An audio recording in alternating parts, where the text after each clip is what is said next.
दोस्तों, डिफेंस और world affair से जुड़ी तीन बड़ी और अच्छी खबर भारत के लिहाज से सामने आई है, जिसमें स्पेन के साथ मिलकर भारत ने पहला 3D एयर सर्विलेंस रडार तैयार कर लिया है, जो कि इंडियन ओशियन रीजन में भारत के लिए गेम चेंजर की भूमिका निभाने वाला है। इसके अलावा फ्रांस ने अब राफेल के सबसे एडवांस वर्जन को भारत को सौंपने की पेशकश की है। इसके अलावा भारत पर लगे 50% टैरिफ को अब अमेरिका कम करने की तरफ बढ़ रहा है और ये टैरिफ शुरुआत में 25% कम होंगे और आगे चलकर 10 से 15% तक रहेंगे। इन तीनों खबरों के बारे में इस वीडियो में डिटेल में बात करेंगे, इसीलिए वीडियो को अंत तक जरूर देखिएगा। साथ ही अगर आपको डिफेंस, वर्ल्ड अफेयर्स और जियोपॉलिटिक्स से जुड़ी ऐसी वीडियो देखना पसंद है तो नीचे दिए गए सब्सक्राइब बटन को प्रेस कर बेल आइकन को जरूर दबा ले, जिससे हमारी डेली ऐसी वीडियो आप तक सबसे पहले पहुंच सके। तो चलिए शुरू करते हैं इस वीडियो को। पहले बात करते हैं 3D रडार की। टाटा एडवांस सिस्टम लिमिटेड यानी TASL ने स्पेन की डिफेंस टेक्नोलॉजी कंपनी इंद्रा के साथ मिलकर भारतीय नौसेना के लिए पहला 3D एयर सर्विलेंस रडार तैयार किया है। इस रडार का नाम है लांजा एन और इसे 11 सितंबर 2025 को पहली बार एक भारतीय युद्धपोत पर लगाया गया। ये पहली बार है जब किसी भारतीय कंपनी ने इतनी उन्नत नेवल सर्विलेंस रडार को बनाया और जहाज पर सफलतापूर्वक इंटीग्रेट किया है। लांजा एन की सबसे बड़ी खासियत इसका जबरदस्त रेंज है। ये रडार 470 किलोमीटर दूर तक लड़ाकू विमानों को पकड़ सकता है, वो भी तब जब मौसम खराब हो या दुश्मन रडार को जाम करने की कोशिश कर रहा हो। ये तीनों डायमेंशन में जानकारी देता है, यानी न सिर्फ दुश्मन कहां है बल्कि कितनी ऊंचाई पर उड़ रहा है ये भी साफ साफ बता देता है। यही चीज इसे खास बनाती है, क्योंकि नौसेना को समुद्र में हर समय सटीक जानकारी की जरूरत होती है। रडार की क्षमता यहीं खत्म नहीं होती, ये सिर्फ लड़ाकू विमानों को ही नहीं बल्कि ड्रोन, एंटी रेडिएशन मिसाइल और यहां तक कि दुश्मन के नेवल प्लेटफॉर्म को भी पकड़ सकता है। समुद्र में अक्सर वेदर और कल्टर की वजह से रडार सिस्टम गड़बड़ा जाता है, लेकिन लांजा एन को इस तरह डिजाइन किया गया है कि ये मुश्किल हालात में भी भरोसेमंद काम करे। इस रडार को सबसे पहले INS मैसूर, जो दिल्ली क्लास डिस्ट्रॉयर है, उस पर लगाया गया है। इसके लिए कई बार समुद्र में ट्रायल किए गए और हर बार ये सिस्टम सफल रहा। आने वाले समय में भारतीय नौसेना के लिए 19 और रडार बनाए जाएंगे और इन्हें फ्रिगेट, डिस्ट्रॉयर्स और एयरक्राफ्ट कैरियर्स जैसे बड़े जहाजों पर लगाया जाएगा। इसके बाद भारत के पास एक मजबूत एयर डिफेंस नेटवर्क होगा जो पूरे इंडियन ओशियन रीजन में निगरानी रख सकेगा। ये प्रोजेक्ट 2020 में शुरू हुआ था। इंड्रा ने शुरुआत में 3 पूरे रडार दिए, लेकिन बाकी 20 का निर्माण और integration Tata advance system Bharat में ही कर रहा है। इसके लिए कर्नाटक में एक नई फैक्ट्री बनाई गई है जहां रडार को असेंबल और टेस्ट किया जाएगा। इससे भारत को न सिर्फ तकनीकी फायदा मिलेगा बल्कि आत्मनिर्भर भारत के तहत रक्षा निर्माण में भी बड़ी छलांग लगेगी। कंपनी के CEO सुकरन सिंह का कहना है कि ये साझेदारी भारत में रडार बनाने की क्षमता को और मजबूत करेगी। वहीं इंड्रा की नेवल बिजनेस हेड ने कहा कि ये सिर्फ रडार सप्लाई का सौदा नहीं है बल्कि भारत में एक पूरा रडार इकोसिस्टम खड़ा करने का प्रोजेक्ट है। लांजा एन की तैनाती ऐसे समय पर हो रही है जब भारत को इंडियन ओशियन रीजन में चीन और पाकिस्तान से लगातार चुनौतियां मिल रही है। चीन अपने J-20 जैसे एडवांस फाइटर जेट्स पर भरोसा करता है और पाकिस्तान भी JF-17 जैसे लड़ाकू विमान उड़ा रहा है। ऐसे में 470 किलोमीटर दूर से ही दुश्मन को ट्रैक कर पाना भारतीय नौसेना को रणनीतिक बढ़त देगा। सीधे शब्दों में कहें तो लांजा एन सिर्फ एक रडार नहीं है बल्कि ये भारतीय नौसेना के लिए आंख और कान है, जो हजारों किलोमीटर दूर तक आसमान और समुद्र दोनों पर नजर रख सकता है। आने वाले सालों में जब ये रडार नौसेना के सभी बड़े जहाजों पर लग जाएंगे तो हिंद महासागर में भारत की निगरानी क्षमता कई गुना बढ़ जाएगी। अब बात करते हैं राफेल की। फ्रांसीसी कंपनी डैसॉल्ट एविएशन ने भारतीय वायुसेना को अपने नवीनतम राफेल F4.1 वेरिएंट की पेशकश की है। ये वही राफेल है जिसे भारत पहले ही खरीद चुका है, लेकिन अब इसमें नए जमाने की तकनीक और जबरदस्त अपग्रेड जोड़े गए हैं। ये ऑफर ऐसे समय पर आया जब भारत 114 नए लड़ाकू विमानों की तलाश में है, जिसे MRFA प्रोग्राम कहा जा रहा है।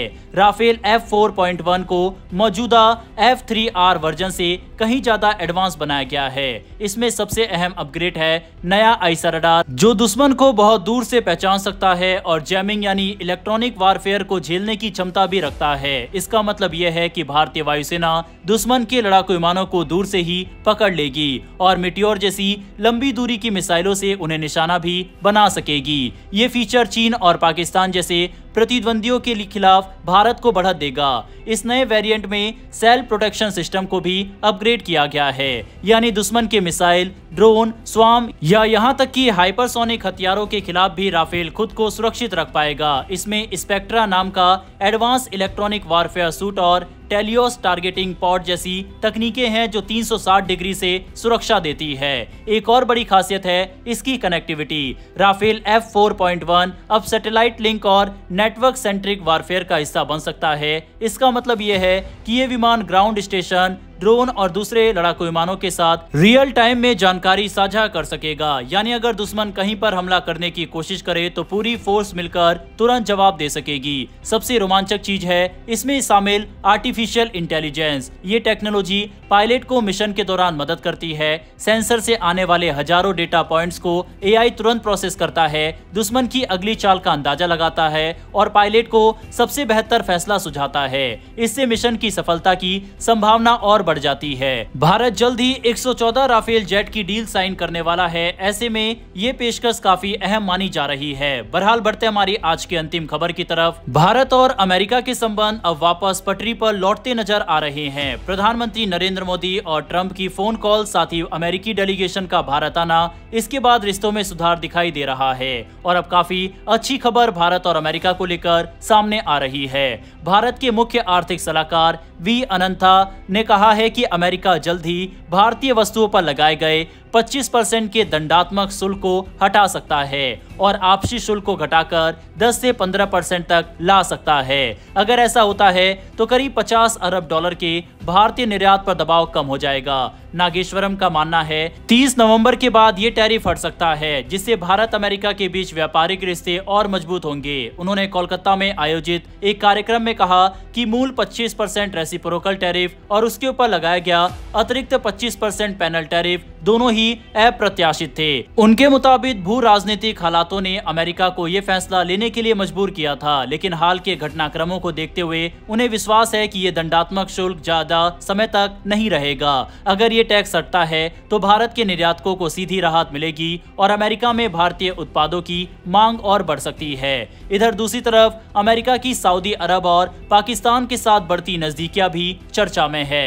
हाल ही में सऊदी अरब और पाकिस्तान के बीच एक अहम रक्षा समझौता हुआ है, जिसने भारत के लिए थोड़ी चिंता जरूर बढ़ा दी है, क्योंकि समझौते में साफ कहा गया है कि सऊदी अरब पर अगर कोई हमला होता है तो वो पाकिस्तान पर हमला माना जाएगा और पाकिस्तान के ऊपर अगर कोई हमला होता है तो वह सऊदी अरब के ऊपर हमला माना जाएगा।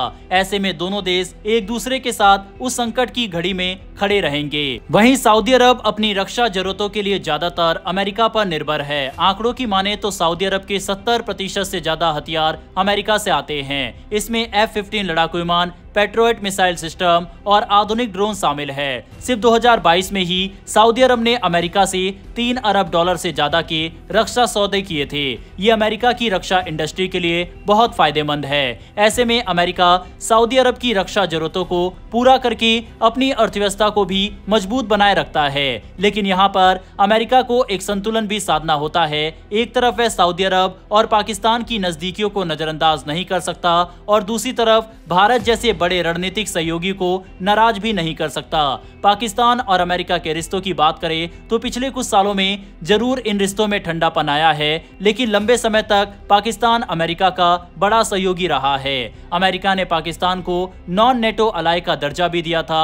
अब जब चीन पाकिस्तान में अपनी पकड़ और मजबूत कर रहा है तो अमेरिका सऊदी अरब के जरिए पाकिस्तान तक पहुंच बनाए रखने की कोशिश कर रहा है। इस लिहाज से वॉशिंगटन के लिए सऊदी पाकिस्तान गठजोड़ एक बैकडोर चैनल भी बन सकता है। यही कारण है कि विशेषज्ञ इसे अमेरिका का डबल गेम करार दे रहे हैं। बहरहाल आपकी इन तीनों खबरों पर क्या राय है, कमेंट बॉक्स में लिखकर बताइएगा। इन्फॉर्मेशन और वीडियो पसंद आई हो तो वीडियो को लाइक करके हमारी आने वाली डेली ऐसी वीडियो के लिए नीचे दिए गए सब्सक्राइब बटन को प्रेस कर बेल आइकन को जरूर दबा लें। फिर मिलेंगे ऐसी एक नई वीडियो के साथ। धन्यवाद। जय हिंद, जय भारत।